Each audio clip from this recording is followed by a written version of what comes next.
You always hit the live button.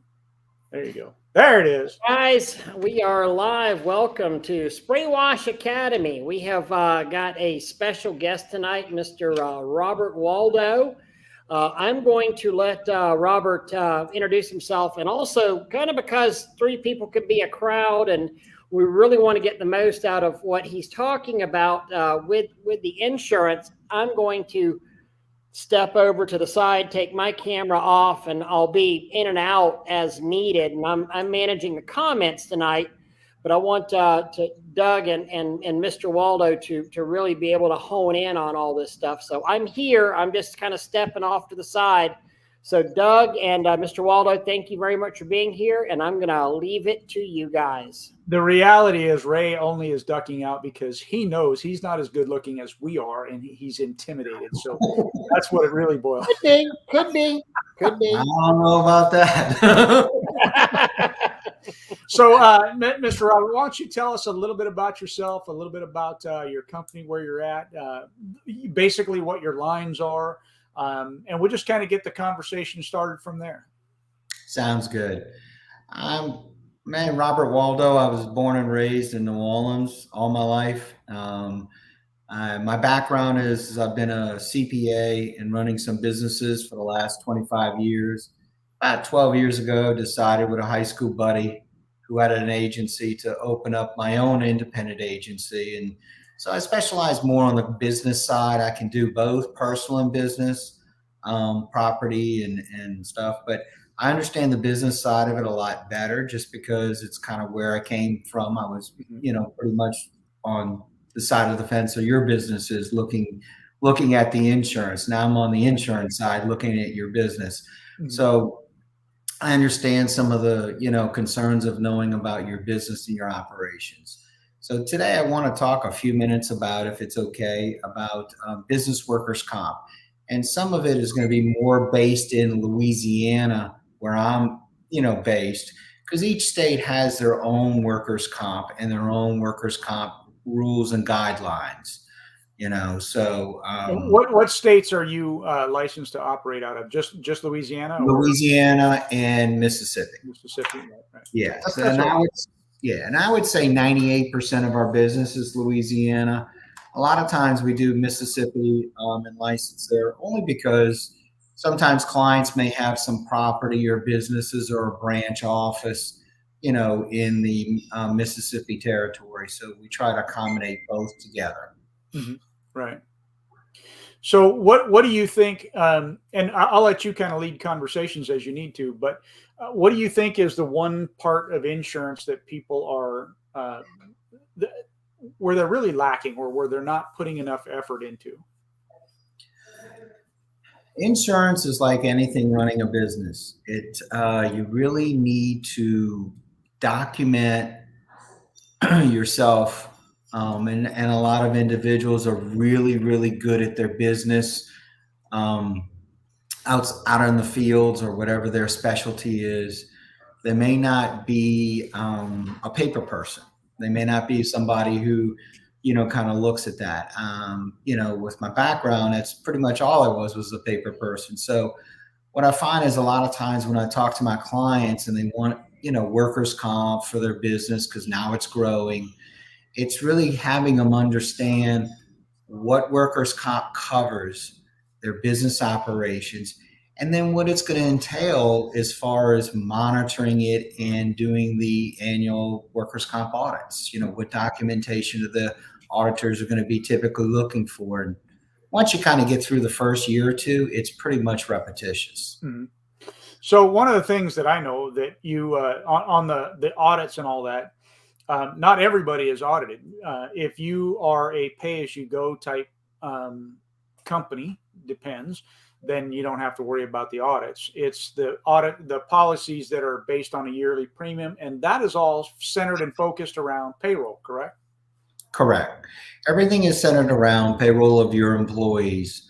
But workers' comp also, there's another piece to that pie, and that is, if you subcontract any labor to assist you in your business operations. So, if you're a plumber and you hire somebody else to do, some of your plumbing work because you're pretty busy or whatever it may be. That plumber that you hired as a sub is performing your business job. You really need to make sure that person has their workers' comp so that they can provide you a certificate of insurance. And a lot of times that's the piece of the pie on workers' comp that people forget. Subcontractors, independent, contract labor and stuff. If they don't have their workers' comp, it's falling under yours, because if they get injured accidentally performing work on behalf of your business, it's falling back on your business. Back on your workers' comp. And not only that, but they have to have the same amount or greater insurance coverage than what you have. Is that correct? Correct. Yeah. Not necessarily for workers' comp. For general liability, absolutely. Yeah. Mm-hmm. Yeah. So what, and one of the things, and we talked about this kind of pre-show, but the whole thing with class codes and all that, how is that determined, or how can, a lot of it's about saving $1, right? So what are some of the things maybe they want to stay away from, or some of the things that they can do to help their policies be a little bit on the lower side versus the higher side? And, a lot of times everybody gets classified as a roofer if they do roof cleaning. And I know that was one of the biggest hurdles we had. Excuse me. I think at first we were looking at almost a 50%, I'm going to call it a tax with insurance and everything else, workers' comp. We were paying almost 50% of payroll until we were able to start figuring things out and doing things a little bit differently. And we went with a PEO, and then, obviously going with you and having the workers' comp in place. So how does that really work? Well, when you have employees, and if you have payroll, whether it's done internally or by a third party like Paychex or ADT, a lot of times when you set up someone, you want to set them up for, and all payrolls now have it, just a class code for the workers' comp portion. So if you got somebody, and it's really what the majority of their responsibility lies. If the majority of their responsibility lies in the office, then they're clerical. If they're managing the office in the back warehouse, then they'll be classified as a warehouse worker. Mm-hmm. But if they're out in the field doing pressure washing, then they're going to be classified under that category of pressure washing, or whatever the closest, workers' comp code to that type of operation is going to be. And so that's what you want to make sure, that individuals don't get misclassified. And I've seen it many times where they'll group them, because a lot of times those auditors, if they don't know exactly what their operations are, they're going to go with the highest code. Yeah. Mm-hmm. So question here is, good evening, gentlemen. If you have a labor coverage, and this is something we had just talked about, can it cover your subs, or do they need their own labor law coverage when performing projects under your company? And this is something we kind of talked about, but this is, I guess, just going back and maybe reiterating that. Right. Well, I mean, I can speak for Louisiana, but I know under labor law coverage here, it falls back. The labor laws in Louisiana, it falls back to who the job was performed for. So if your subs can show they have workers' comp, even though it's not the same level as yours, all they need is proof during the same 12 months that you're being audited. So sometimes those subs might have it, but it might be 6 months different from the beginning and ending date of a calendar year than maybe your business. So you may have to get 2 certificates, but you got to cover those 12 months during your period. Then anything you pay that sub is excluded, because if something happens, it'll default to their workers. Yeah. And that's actually a very important point that I hadn't even thought about. That, you have to have that 12 months of coverage. So if your policy is, April to April, and their policy is January to January, and they give it to you, they may not have the coverage time span that you need. So you need 2 certificates from them for the previous. Correct. To cover you 12 months. And it's really easy in the sense of, these days, we do it as an agency. We do hundreds of certificates of insurance, whether it's workers' comp, general liability, whatever it is for your business purposes. And so usually a lot of times you just go back to them and they'll go back to their agent and they'll basically, they got the coverage. They just got to change the policy number or the time period and then submit to you. And we usually just tell our clients, keep it in a folder. That way at the end of the year, when it's time to do the audit, that's one piece of the pie that you can submit to the auditor to have all those subs excluded. So if I am a single owner operator, mom and pop, single owner operator, maybe I don't have any employees, do I need workers' comp or should I get it whether I need it or not? In Louisiana, you don't have to have workers' comp because the owners can, and this is on any policy if you have an employee or not, you as an owner, you can exempt yourself. And that's the way it is, I believe, in most states. That's how it is. Right. So, and the reason for that behind that is because you're not going to, as an owner, workers' comp is there so that the employees don't sue you because of an injury. The workers' comp takes care of that injury. And so most owners exempt themselves because they're not going to sue themselves, as a business owner. So, some owners want to be included, and that's an option if they want to, but they don't have to. So if you're a single owner and you have no employees in Louisiana, you don't have to have workers' comp. They are changing that depending upon, not necessarily in pressure washing, but depending upon certain construction specialties. And the reason that is because if they have to register with the Licensed Contractors Board in Louisiana, they used to only have to have general liability, but now they require them to have workers' comp because they know there are times they may hire a sub who doesn't have their own workers' comp. And if they got injured, there's no coverage. So they're now requiring them to have coverage for workers' comp and general liability, depending upon, what type of specialty or industry you're in. Mm-hmm. So, what about vehicle insurance and as we talked about before the show too, insurance on your equipment? And let me back up, because would it be beneficial for me as a single owner operator to get workers' comp, even though I don't have any employees? And what would be the benefit to me of getting that insurance? The benefit of the workers' comp is if you decide as your business is growing that you hire somebody, even if it's a part-time. But even if you stay as a single owner operator, I guess that's the question that I'm getting. If you're just an owner operator, you want to stay that way, is there any benefit to me as an owner operator to get to be on workers' comp, even though I have 0 employees? I don't see, not in Louisiana. It's not required and you don't have to. Now, whether whoever you're performing the job, wants to see that certificate that says, you've got general liability and workers' comp, it's a benefit to, it's a business decision that's a benefit to maybe a potential client. But other than that, not really. Yeah. So going back then to about vehicle insurance and, insurance that covers like your pressure washers and things of that nature. What's your stance on those? Well, I mean, most businesses, and especially if you're mom and pop, your auto insurance in Louisiana. And again, I keep referring because I'm more familiar with that. But right. In Louisiana, a lot of times, the car might be registered in your name.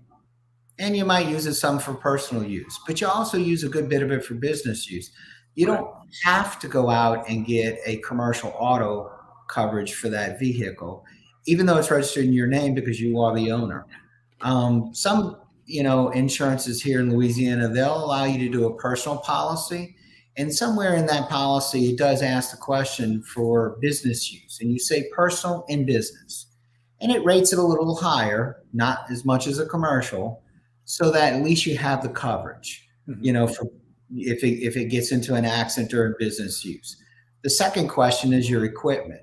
When the equipment is, say, on a trailer pulled behind your vehicle, let's say, for example, a truck, it covers it does come under the auto insurance coverage in Louisiana for the trailer, not necessarily the equipment that's on that trailer, because it's part of the vehicle. But if it's stopped at, at a job site, or if it's where it's garaged or kept in the evening, and something happens to the trailer or the equipment, you don't have coverage. You may think you do. It doesn't come under your homeowners, doesn't come under your auto because it's not hooked and being pulled. Mhm. So what happens is you think you have coverage, but you don't.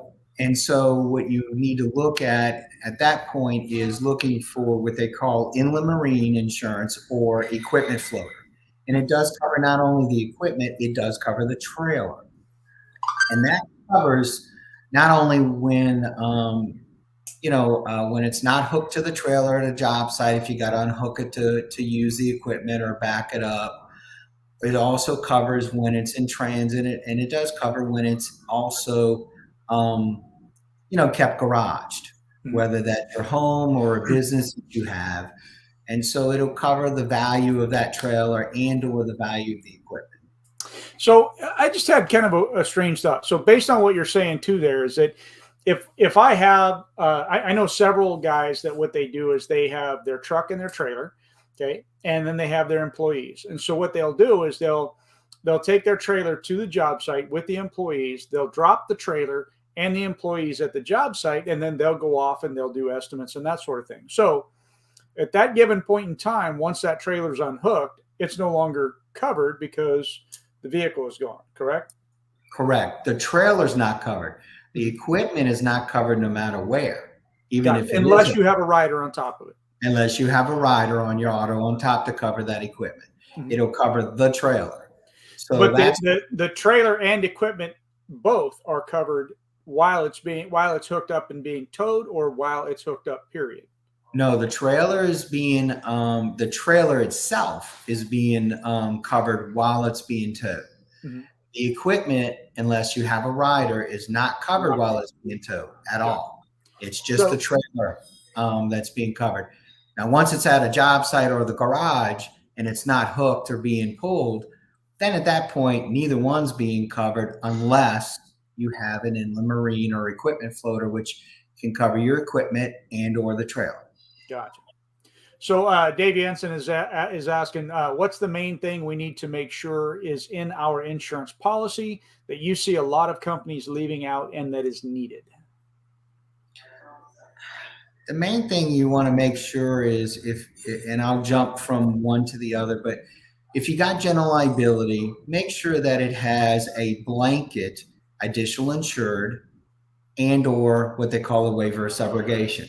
And all the additional insured is a lot of times, depending upon if you're going to a client that has more commercial, and then they say, well, if you want to be on my premise, I want to be added ABC company or school. I want to be added to your general liability as additional insured. And if you don't have the blanket included, then a lot of times there's a $50 or $100 charge per person. And so it's cheaper just to have that blanket included. And most insurance companies include that. And all that additional insured says is, okay, Mr. Owner, if I accidentally damage property or cause an injury to a third party that's unintentional, a lot of times that those claims, they may drag in, any good legal attorney may drag in not only the contractor, but the owner of the building. And so what that does is say, okay, Mr. Owner, if you get dragged into my claim, my insurance is going to take care of it. So that's the general liability. Workers' comp, the only thing you can do is a waiver of subrogation. And sometimes, again, it's just a blanket. It just means that if somebody gets hurt or something, they can't go after the owner for those damages if the owner maybe contributed to that injury unintentionally, not intentionally. Right. So that helps. And then, your inland marine, just make sure you have the right values for everything. If you got pressure washers that are 5,000, a lot of times on your inland marine, if it's 5,000 or more, they want to schedule, and so because that equipment in the first 5 years of the purchase, if it's brand new, is replacement costs. If it gets older, a lot of times they flip it to actual cash value. And of course, the difference is depreciation between the two. And it can So be a just tremendous number. yes, and so you got to make sure you got your coverages there, and then just keep your insurance agent informed of any operations that change. Okay, not only doing pressure washing, now we're doing some landscaping, because you want to make sure there's no gaps in your coverage where you think you got coverage and something happens, and then we have to make that phone call or the claim adjuster checks the policy and comes back and says you don't have coverage because you don't have that class code. Yeah, I mean that's kind of like if you run out and you perform brain surgery, and then somebody files a claim against you. It's going to be like, okay, well, you weren't supposed to. That's not what you were covered for, and that's something that we discuss all the time. Where guys are like, well, I have insurance, I have coverage. Well, do you have coverage for what it is that you're doing? Because what you're doing probably isn't covered in your policy, and you need to make sure. So real quick, I'm going to answer a question that was put up here by Heavyweight Dancer. It says, do you write in Virginia? The answer is no, he does not. Or do you have any recommendations for one? So before he answers that, I'll answer that and say, my recommendation is to Google what the type of insurance that you're looking for in Virginia. So I would say if you're looking for workers' comp insurance, Virginia, that would be a good place to start, or to ask other people within the groups here that maybe are in your area to help find that right. It's like Mr. Robert here. I know lots of guys. Matter of fact, David Rivas just jumped on, and he's one of the guys that you cover, I believe. So there's lots of guys that we've referred over to Robert because we know what he does and that he's knowledgeable in what he does. And so same thing, find somebody in your area that already has the coverages that you're searching for, and then ask for a recommendation for it. But you have anything to add to that, Mr. Robert? Just find an agent that takes the time to understand your business. And I know it's a simple, if it's just pressure washing, but really have an agent who's not afraid to have the business knowledge of knowing your operations. For us, or for me, that is the key, because the more I know about your business, the better I can cover it, or there may be things you got coverage for you're never going to benefit. So why pay for it? Mm-hmm. Good point. Because I know there's a lot of guys, we've had this discussion in the past where there's just no, again, class codes are totally incorrect, or they're, the different things that you're not going to be covered anyhow. And so it's kind of like, what's the point of paying for it if you're not going to be covered? And so one of the things that we've talked about in the past is that, who is the ultimate determiner of whether or not something is covered? Because sometimes you have unscrupulous agents out there that are going to say, oh yeah, don't worry about it, you're covered. But the underwriter's not going to agree with that statement, So sometimes if it's something that you really need to know, can somebody get verification from an underwriter, not just you as the agent or agency, but can I request some sort of proof from the underwriter that this specific thing is covered? A lot of times we go to our underwriters and say, hey, look, because the first thing we do is we look at the policy. And if you go on your policy, okay, it's 60 pages or more, but there's probably about 2 or 3 spots that we go to that gives you the meat of what that coverage covers. Mm-hmm. And it's the class codes. You got your general liability, let's for example, and it tells you what your limits are and any deductibles and that kind of stuff. But then and whether you got a blanket AI or not, but then you go into the different class codes, and it'll list them on one of those or 2 of the pages. So we'll look at that. And if it's covered, do I need, I got a client, he needs a certificate and he needs to be added on as additional insured. Well, if we see it's got a blanket, we've got that answered. But if it runs into another area, we'll go to the underwriter with the question. So to answer your question is, once you get that answer, ask that agent to forward it to you. Hey, forward me the response of the underwriter just for my files. Mm-hmm. So I have it. So I have no problem with forwarding it, to them just so they can have it for their files, or have the agent email them and confirm that, yes, this particular class code or stuff is covered under your general liability. Keep that in your files. Fortunately, if the agent made a mistake, we have to carry, just like most businesses, liability, which ours is errors and omission. So if we make an error or we omit something, and it's significant to the customer, unfortunately, they can file a claim, to get put back whole. Back on yours. So I don't know if we answered this or not. I know we talked about it, but I don't know if we answered it. So correct me if we did. But what's the main thing that we need to make sure is in our policy that we see a lot of companies leaving out and is needed? Did we answer that? We did, but the main thing is just make sure you got the coverage for the class codes, and you got the level of coverage you need, and you got those blanket AIs. Those are kind of like your key things that'll pop up, throughout the year. What about an umbrella policy? Well, an umbrella policy will give you some additional liability on top of your general liability. Now, an umbrella is, by that definition, is more of a personal. So, for example, you got your house and you got your $300,000 liability, and you got a $1 million umbrella. It sits on top. So if that $300,000 exhausted, you got another $1 million. So you got a total of $1.3 million.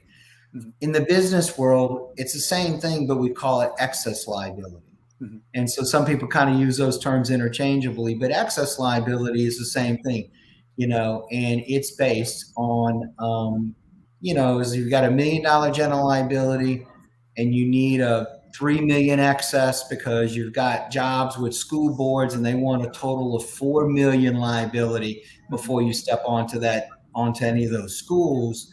That's where your excess will come in and give you that additional layer. Well, and that's one of the things that we run into a lot when you residential versus commercial it's a huge difference, and it's also a huge difference in what's required insurance wise. I know we have several customers that are on the commercial side of things, school boards being one of them, where they require us to have not just the general liability, not just the workers' comp, but they also want the vehicle coverage, and they also want this coverage and that coverage and this coverage.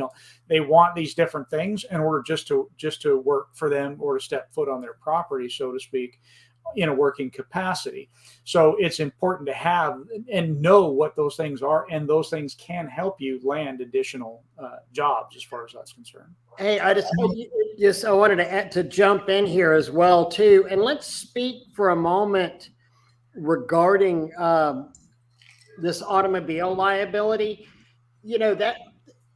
That's one of the things where I see people getting the cheap policy for their automobile because the automobile tends to be so much more expensive in a lot of respects. The $1 million liability policy is great, but then they go with $125,000, automobile liability. But a lot of, in fact, not a lot, most of our commercial customers were requiring at least $500,000 in automobile liability, and some of them on $1 million. And we would go and slide between that 500,000 to $1 million. About, I think our agent would do it for us like on a 6-month basis, and we'd slide back and forth between that. Could you just speak about the auto coverages and those levels for a moment? Well, you're right. Most businesses do require a much higher level to come onto their property to do work, with your vehicle and equipment.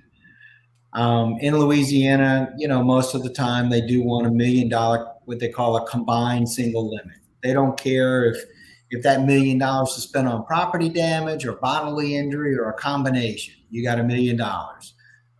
So what a lot of times is it's really, that's probably one of your most highly cost in Louisiana is auto. It's not the general liability and it's not the workers' comp. It's that auto. And so you got to make a business decision of, am I going to generate enough business on the commercial side to justify paying for this additional cost? But you can throughout the year endorse your policy up or down. And I've seen clients do it. They normally carry $500,000, but this, one client's got to have $1 million.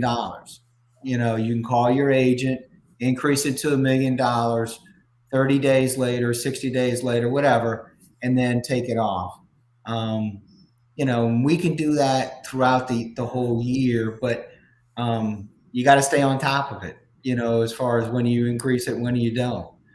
We had to do that I want to policy. answer this. I think real important. So Heavyweight said, lost me on auto. My truck's value unloaded is $3,500. This insurance that we're talking about isn't about the value of your truck. Not at all. This is not comprehensive. That if this is the liability of your vehicle, that so if you're on your way to a job site, let's say that you're not actually working yet. I apologize, my dog is barking. But you're not working yet, you're in the truck, you're on the way, or God forbid you hit somebody on the job site.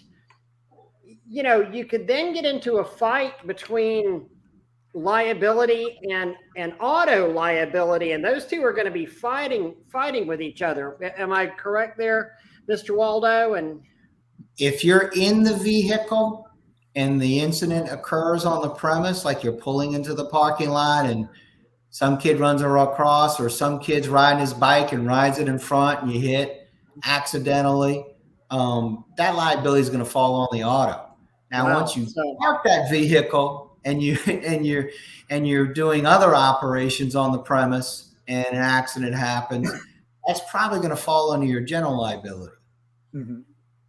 I mean, how many times, though, think about this, guys. How many times do you sit there and get in the vehicle and move it 10 foot forward, 20 foot forward, to stretch out the hose a little bit more? And I mean, that was something that we were really shocked about because we thought we were very well covered, but then we started seeing more and more of our customers themselves wanting these, what we considered exorbitant insurance amounts for our vehicles. And we're like, well, we're already covered. I mean, we've got a $2 million, $1 million, and then $2 million excessive liability for a total of $3 million on there. I can tell you different areas are, the cost for especially auto insurance is different depending on which area you're in. And Louisiana, and Bob can correct me if I'm wrong, but Louisiana is one of the highest in the nation because of what? Lawsuits. There's so many anytime. We got, 60% of all billboards are lawyers in Louisiana. That's correct. Because we're a high lawsuit state. And there are lots of things that happen. And we have juries that are very sympathetic to the victim. Exactly. And so I'll give you a prime example on the auto. I worked for a produce company as a controller for 10 years, and we had 17 reefer trucks. And we were in New Orleans off a chef. And so in 2005, right before Hurricane Katrina, we actually had an opportunity to move into a warehouse in Picayune, Mississippi, which is probably maybe 30 miles from where we were in New Orleans East. And so just by moving that business with their garage from New Orleans, Louisiana to Picayune, Mississippi, we saved, same coverage, we saved $20,000 in premiums for commercial auto because of where it's garage. Oh yeah, that's how bad it is. It can be a huge difference, even in the different parishes here. Parishes or counties or boroughs in other areas, but here we call them parishes. And even in different parishes, you can have different rates depending on what happens and where it happens at. So definitely, the closer you are to New Orleans, the more expensive, because that's where a lot of it takes place. When you move further away, if I take somebody and I quote them in New Orleans, and I take somebody and I quote them in, Alexandria, it's going to be a lot cheaper in Alexandria than New Orleans. Right. So here's a good question that we have. This pops up a lot. So Heavyweight Dancer is asking, I have a hard time finding companies to write 3 to 4 stories high or 3 stories or above.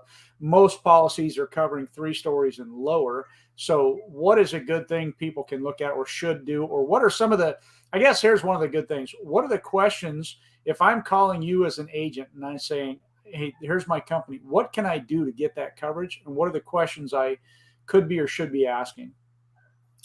Well, it'll be part of my application to the underwriters, and it also changes a little bit about where we can go.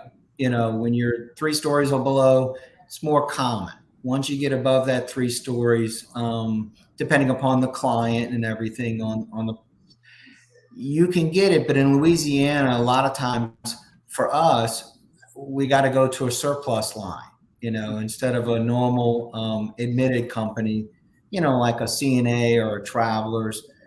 They quote here, but they're extremely picky about what they want to quote.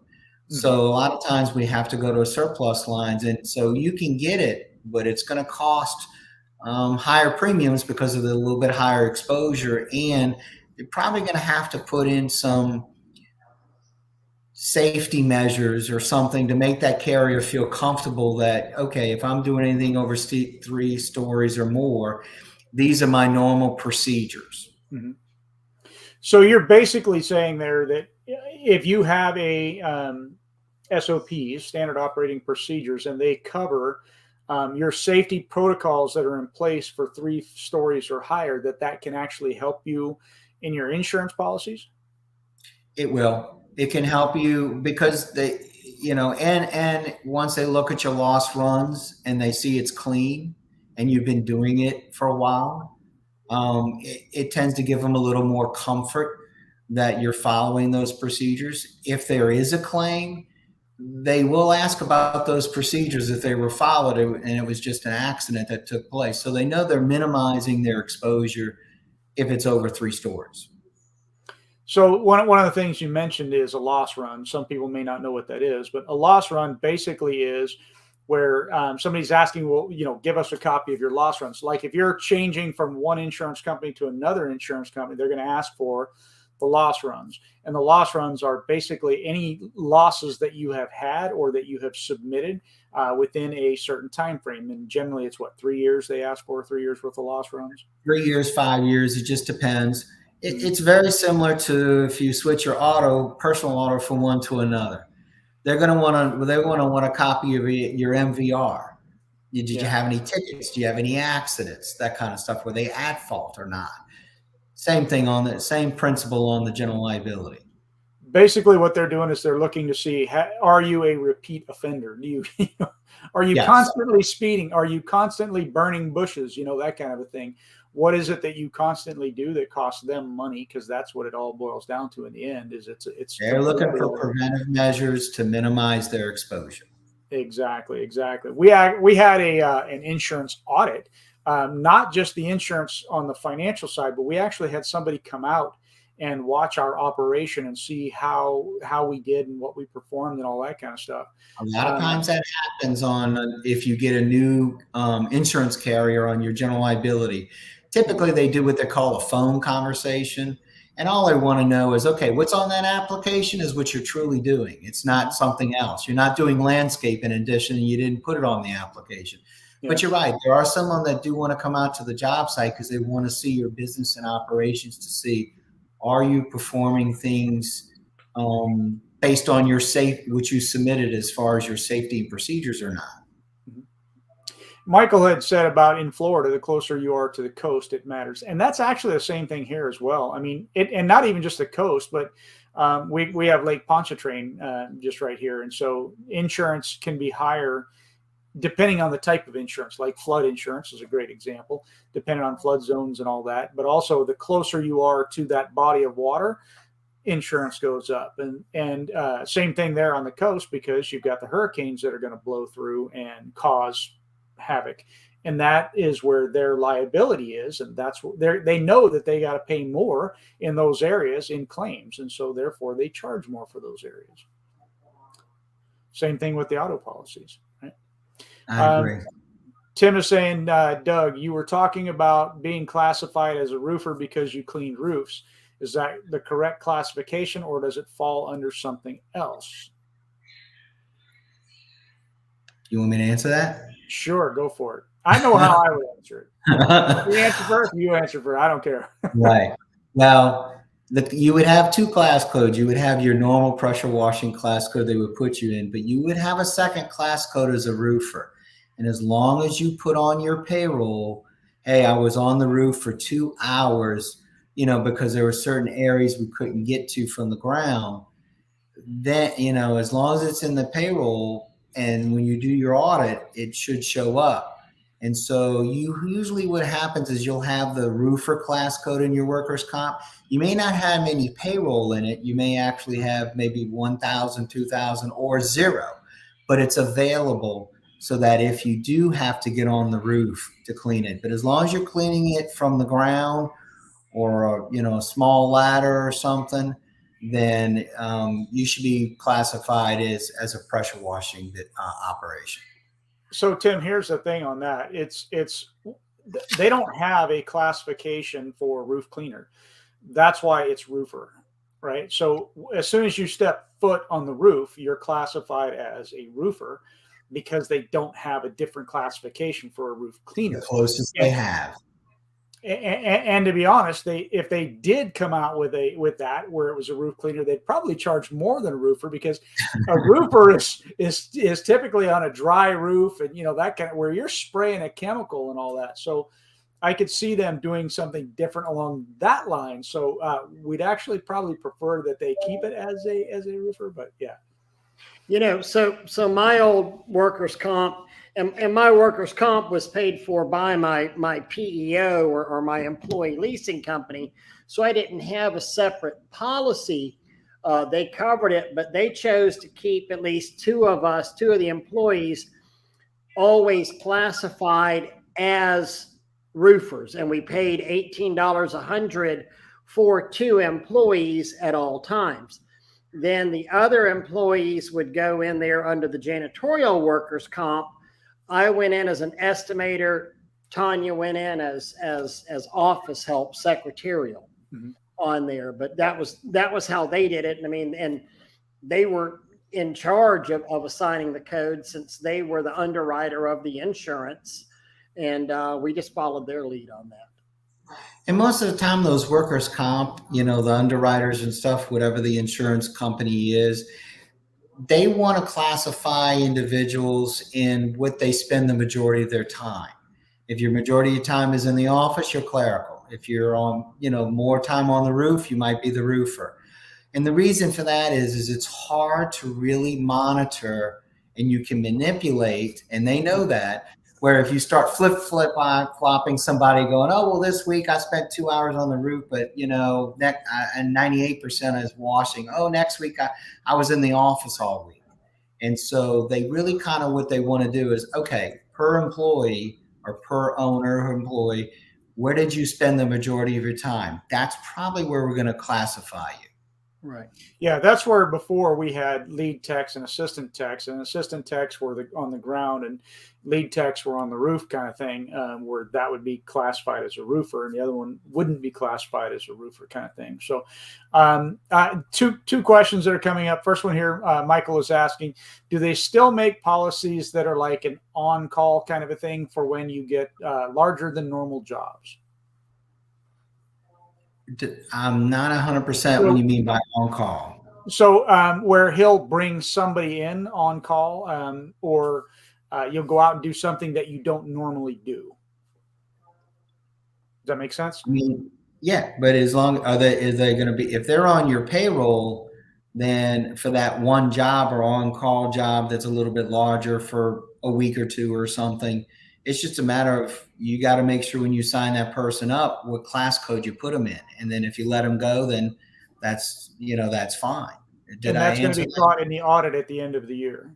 And that'll be at the audit at the end of the year. Because a lot of times when you run your payroll, most payroll companies, and whether it's internal or third party, once you have those class codes, you can print it out by the class code, or you can print it out by the employee for whatever that 12-month period is, start date, end date, and it's going to break it down. And then it should tie into, your 941 quarterlies, which sometimes they want to look at, because they just want to make sure, okay, what you're reporting to IRS is what you really got on your payroll during that same time period. And so with that being said, then they pick them up. But if they start seeing employees flip-flopping between, 5, 6 class codes or whatever, then they're going to ask the question, where do they spend the majority of their time? That's where they're going to put them. Yeah, one of the things that we initiated was when the guys step off the ladder onto the roof. Before they go and do that, they have to text the office, say, "I'm going up on the roof." They text the office, they go up, they do their thing. When they come back down, they text the office, "I'm off the roof," and that's how we kept track of when they were doing that type of work. And also what Michael's saying here too, and I know that. Oh goodness, Liberty Mutual, at least whenever Joe Walters wrote their policies, and they always had the 3 or 4 story minimum. In the past, this is 4 or 5 years ago, you could call them up and say, "Hey, I got a 6-story building. Am I covered?" And they would send you an exclusion on that and say, "Yeah, you'll be covered for this odd job that's more than your 3-story limit that you do." However, they quit doing that about 3 years ago, to the best of my knowledge on that. And then they really got out of this industry in general. Right. They bailed altogether. Yeah. So Chet's asking here, why not be classified as a painter? Because the operations of a painter is not quite the same. You may be inside painting, a 2-story building or residential as a painter. Most worker comp companies, just like your general liability, they don't have every perfect class code for everything, but they're going to put you in the class code that closely represents those type of operations. Painters may be getting on and off a ladder or scaffolding or stuff, where you on your end, you're probably going to be more likely on the ground for the majority of your jobs. And that's why your class code per 100 is how they calculate it, is going to be at a lower rate. I think right now for like pressure washing and stuff, it's like Louisiana, $4.54 per 100. If I were to do a painter in Louisiana, probably be around $7, $8 per 100. So you're actually better off not to be on the painter side of things, because you're right. It's the ladder exposure that they're looking for there. Correct. Mm-hmm. Go ahead. Go ahead. No, go ahead. Well, one thing I wanted to touch on, and I don't know if everybody's interested or not, is, as I'm sure if you had to go through an audit on workers' comp, I wanted to kind of walk you through some of the basics of what they're looking for and kind of the be careful items. Is that okay? Yeah, yes, absolutely. Please. Yeah. So I've done hundreds of workers' comp audits, and every insurance company and underwriter, that does the audit, a lot of times, you just got to work with them. If they realize that they kind of feel like you're trying to be on the up and up and not trying to classify everybody as clerical or whatever, then, they tend to be a little more flexible. And so a lot of times when you get your audit letter, of course, it's got a list of 20 items they want. They don't want all those 20 items. That's the 20 items to pick from.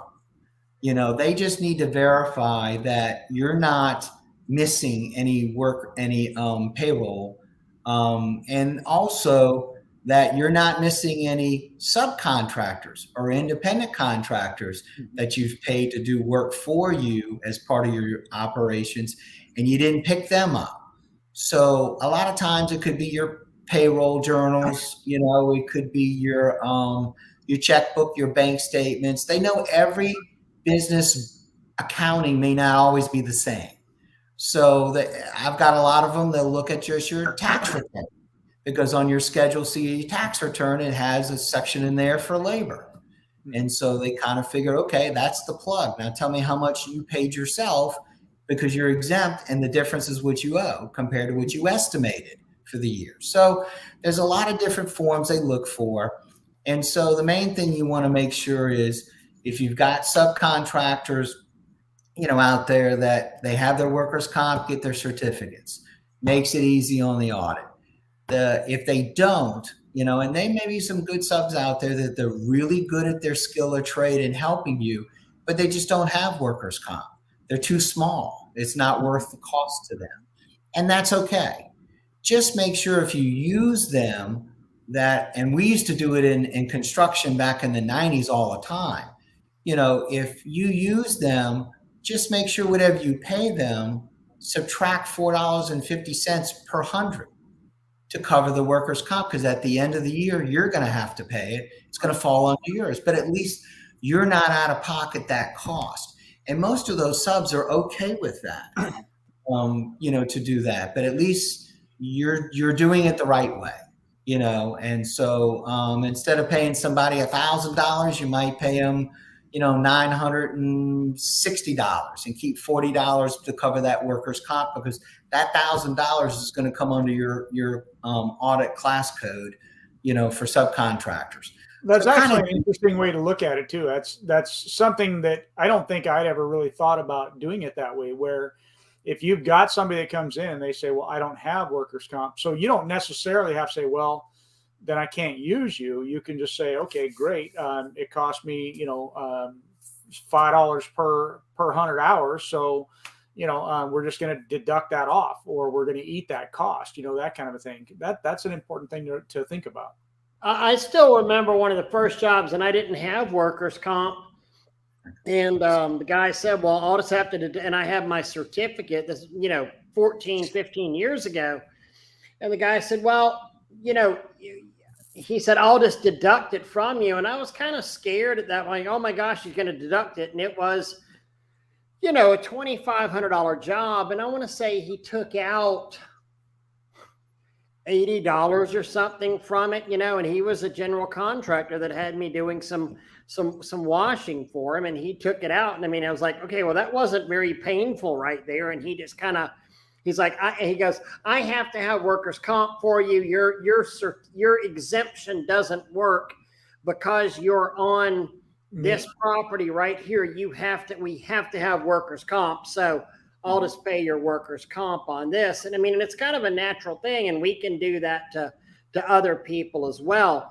And Mr. Waldo, one of the questions I want to ask, does anybody ever win a workers' comp audit, or is it always a loser for everybody?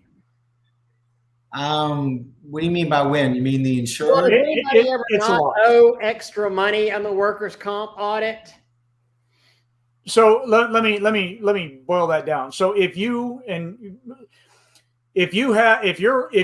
estimate your workers' comp to be, let's just say 100,000 in payroll, you say you're going to have 100,000, and you come in, and let's just for argument's sake say you pay $1,000 for that $100,000 worth of labor. At the end of the year, they come out and they do the audit. If the audit shows that instead of paying out $100,000, you paid out $90,000 or 80 or 70 or 60 or 50, you don't get any money back. If the audit comes out saying that you paid out 150,000, now you owe money. So it's never a win other than you might have where you don't have to pay extra. Is that correct? And that's the question he's answering. That is correct if you're talking about general liability. It's not correct if you're talking about workers' comp. You should get a credit back on your workers' comp. Now, they may carry it forward to the next year and not necessarily give you a refund, but you should get a credit until you get to a point where they call a minimum premium.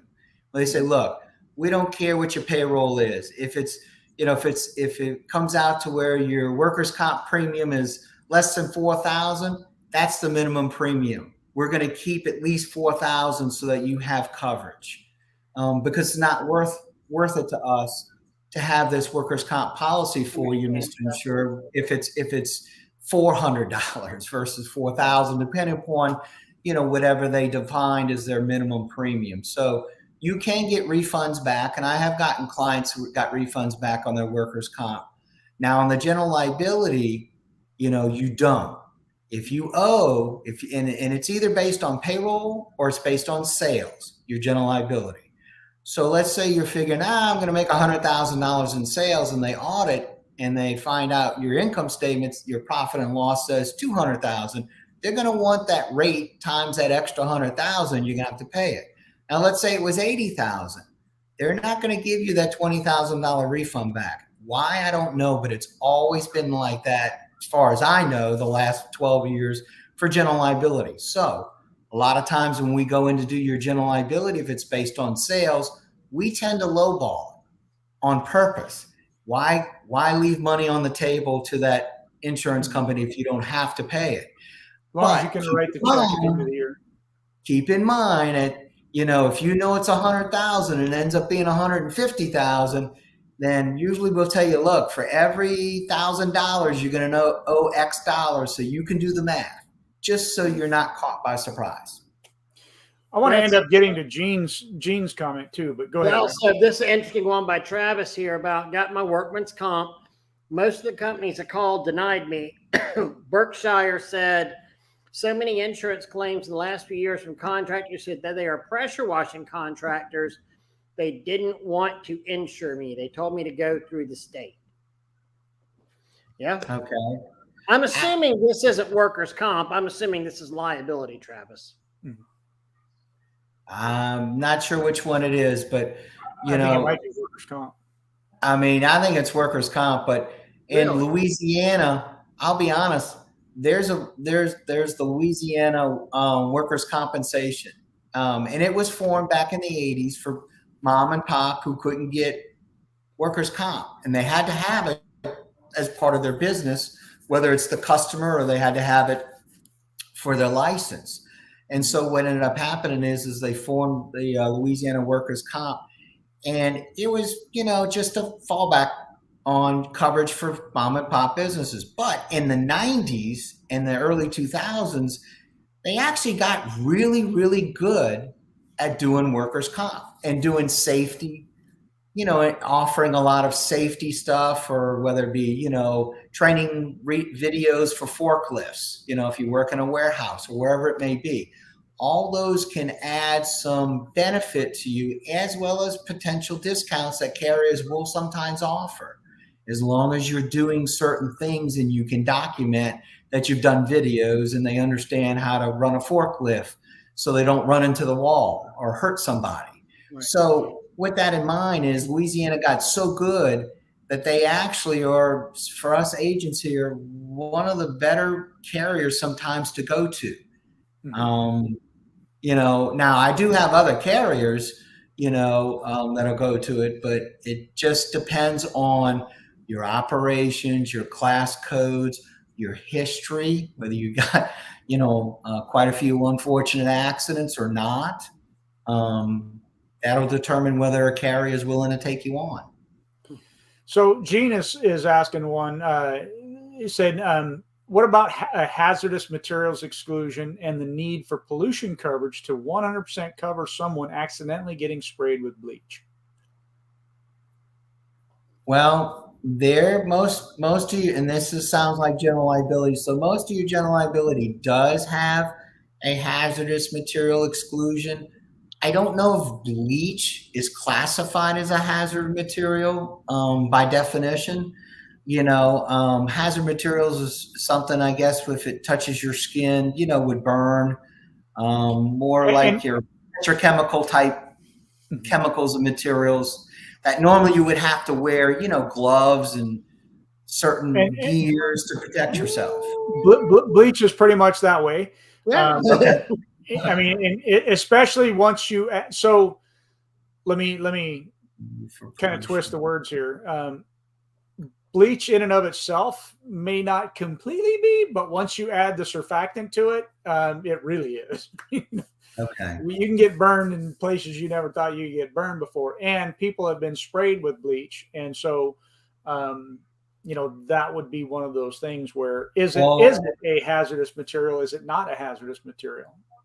I can't answer that 100%, I'll be honest, without going through an underwriter for one particular company that's going to take on the general liability. But this is where we said earlier, where get clarification from the underwriter as to whether or not they're going to cover that.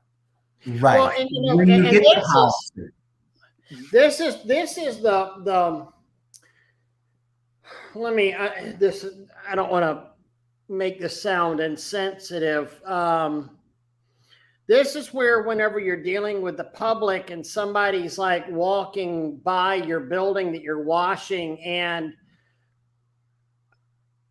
they get sprayed accidentally, they could in theory, make a much bigger deal about it than it actually is, because I could make the case that they're going to go, oh my gosh, wait, ma'am, it's just a little bleach water.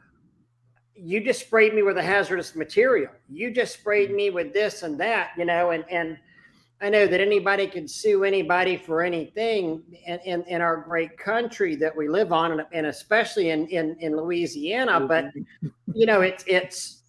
it's one of those things to where a consumer would have a argument, at least, that you as a pressure washer has now sprayed me as a consumer with a hazardous material, and I could, in theory, have long-term health effects on that. And so, it's kind of a nightmarish situation, and let's hope that doesn't happen, but it's one of those things that could technically happen because of what we're spraying. But that would also be a really big uphill battle for them to prove that they're going to have long-term health effects. And it would be a big, expensive for everybody uphill battle as well, too. Yeah. Well, as long as, let's put it this way, if the area is roped off or strapped off, the area you're working on, and they walked under it. Well, there you go. If the area is kind of eliminates some of the, right. But if it's an accident, they were walking around it and you kind of turned around and you accidentally sprayed them. Now, this is the part of general liability that people may not always know is part of your general liability is they have medical expense. It's a very small figure. It could be $1,000 or $5,000 per person. And what that is they put that in there, what I call lanyard, something extra. And the purpose of that is so that if you take care of somebody's medical expense, okay, go to the doctor, go to the emergency room, get treated. If the insurance company takes care of that expense for $1,000 or $5,000 for that person, they know that 80% of the time, that's usually where the claims ends. So they would rather pay $1,000 or $5,000 for any kind of instant medical bills, for that person. And now it's not admitting you're at fault just because you're paying the medical. It's just a part of the policy that they're willing to do because they know that they're going to solve 80% of a potential claim. Because some people just want their medical bill to be taken care of and they're okay with that. It's a hush up and go away fee kind of thing. It is, but it works many times. Now, if you don't, then they get pissed, and of course, they're going to go get a lawyer. Right. So, shadow workers' comp. What is the shadows workers' comp? I think I know what he's referring to. Okay, because I'll be honest, I don't recall. So I think what he's referring to there is I've never heard it called shadow workers' comp before, but that's where and look, whoever that is, Facebook user, correct me if that's not what your question is, but let's say I come to you, Mr. Robert, you call me up and you say, hey, come give me an estimate on cleaning my building. I say, okay, great. You say, okay, send me a copy of your workers' comp. And I send you a fake, something I made. I believe that's what a shadow workers' comp is, but that wouldn't be a legal thing to do. So I could be wrong in what he's asking. That's not legal, but no, that's not legal. But I do recommend if you do get a certificate from a sub or a laborer says, hey, I got my workers' comp and I got my general liability, call the agent. It's on the top of that certificate and verify make sure that policy is legit. Because I've actually had a couple of them that I had them 1 year and you're talking about ghost next year, which they didn't have, and said, hey, I want to make sure he has workers' comp. I said, no, ma'am, he does not have it. She goes, well, I kind of realized that. It looked like it was whited out and the dates were changed. Yeah. You could be referring to a ghost policy as well. But that's not legal. That's the only thing that's throwing me off is he's saying, why is shadow workers' comp legal where that wouldn't be a legal thing, you wouldn't think. But that's the only thing that's throwing me off in how he's asking that. So I'm not 100%, and I don't want to answer. Basically, it doesn't happen in all states. What does a workers' comp ghost policy cover? Essentially, a workers' comp ghost policy offers no real insurance coverage. It simply acts as a proof of workers' compensation insurance for clients who request it or states that legally require it. So in Florida, like where I can get a workers' comp exemption, but somebody says, no, you have to have workers' comp insurance. I don't want to say it's a fake policy, but for example, this would be an independent subcontractor, but had to provide proof of workers' comp in order to secure the job. The general contractor would want to protect their business by ensuring he would not be held liable. But the subcontractor may not want to spend the money for a full workers' comp policy. In this case, a workers' comp ghost policy is the ideal choice, as it provides the protection the client wants at the price a subcontractor can afford. So I guess it's something that's saying you have insurance, but it really doesn't have a payout it's protecting the person that could be liable, but it's also not really providing any payout benefits to the person that's insured. That's what I'm assuming here. Yep. I see the question from Scott in Pennsylvania about the needing some track record.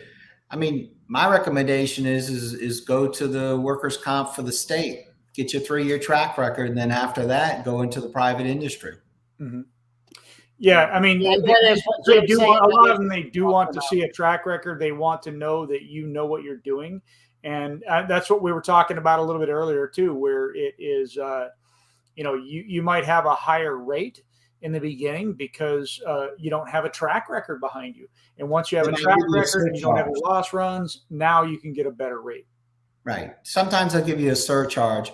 And if you're starting a new business, let's say you're a master plumber, and you work for a company for 5 or 10 years, and now you're on your own.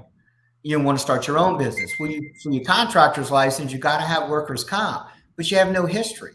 So a lot of times what they'll want is experience. Right. Give me a resume on yourself. Tell me what you have. What kind of license do you have? Because it kind of reassures them coming out the gate that you've got some experience in that industry. You're just not jumping into being a plumber after working 3 months with somebody. And it's referred to as the experience factor. So if you can prove to them that you have the experience factor in place, then that might help your policy limits and those sorts of things, and at least get you a policy. Because yeah, you're right. Sometimes they don't want to write you because they feel the risk is too high and it's just not worth it for them, that kind of a thing. So, that's. And if they do a surcharge in the first year or two, by year 3, they better let that go, if there's a clean track record. Exactly. A lot of times they'll eliminate it. Excuse me. Starting to yawn. Well, Mr. Robert, we've been at it for a little over an hour now. If anybody's got any final questions or thoughts or whatever, Mr. Robert, you got anything you want to throw out there or add into it? Just make sure you let your agent know all about your operations and what you're doing. And we always say in accounting, verify, verify, verify. Make sure you got your butt covered, and emails are some of the best way to get that, so that you got it for your file, so that you don't get caught off guard thinking you're covered. And then you get a surprise after the claim arrives and the adjuster says, you ain't got coverage for that. Yeah. A CPA and your CPA, I'll even say it's more important to be honest with your CPA and your insurance agent than it is your lawyer, probably, but you need to really be honest with all of them, because you can just get into some by trying to save a couple of bucks, and by not being upfront and very earnest, you can really put yourself at a major liability. You can do the absolute opposite of what you're trying to do with insurance and get yourself in more of a problem by not being upfront and honest. Remember, these professionals are there to help you. These professionals are there to give you and guide you in the right direction. So by all means, be upfront with them. Mm-hmm. Right.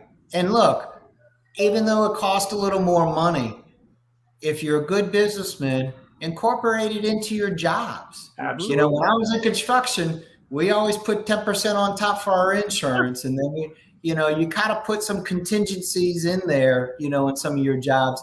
And if you're doing a job that's $300 and it's now $350 because of a contingency, I don't think the client's going to say, no, I don't want you to do the work, but at least you got it built in to cover yourself. And even if they do say no, guess what? That's probably not your customer if they can't understand the added cost for even things like insurance and whatnot. To me, it's a super important thing to have, no matter what you do.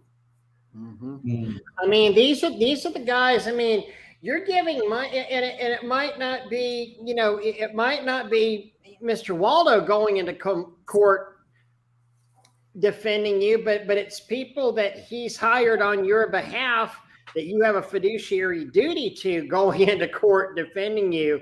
And nobody wants to get caught by a surprise. I mean, he wants to sell you the right policy. The underwriter wants to underwrite the right policy for you. And you, as a contractor, you want the right policy covering your butt. You don't want to find that, oh, wait, I bought something that wasn't actually, I had a problem. I had a truck that I thought the skid in the back of it was insured, and that skid got removed to a different truck. And so the insurance on that truck, on that skid, was not in place. And then we lost that skid. And, I was really, really, really kind of upset about that, because I felt that there should have been a little more communication and a relationship about, hey, that number needs to be verified, that truck is, or that serial number of that skid is in, because essentially at that point I had 2 skids that weren't insured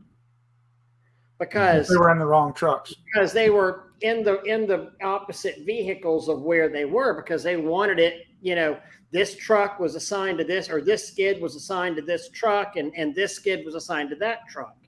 But you need a relationship with your insurance guys. And just remember, anytime you sign those renewal applications, there's always a paragraph in there that says, I've told the truth. I haven't falsified any information or created any potential fraud. Verified. Be careful that don't come back to bite you in the butt. Yeah, absolutely. Absolutely. Well, Mr. Waldo, thank you so much, guys. Thank you all for watching. And, we appreciate Just hang out with us for a second there, Mr. Waldo. Once we cut off, just hang out with us.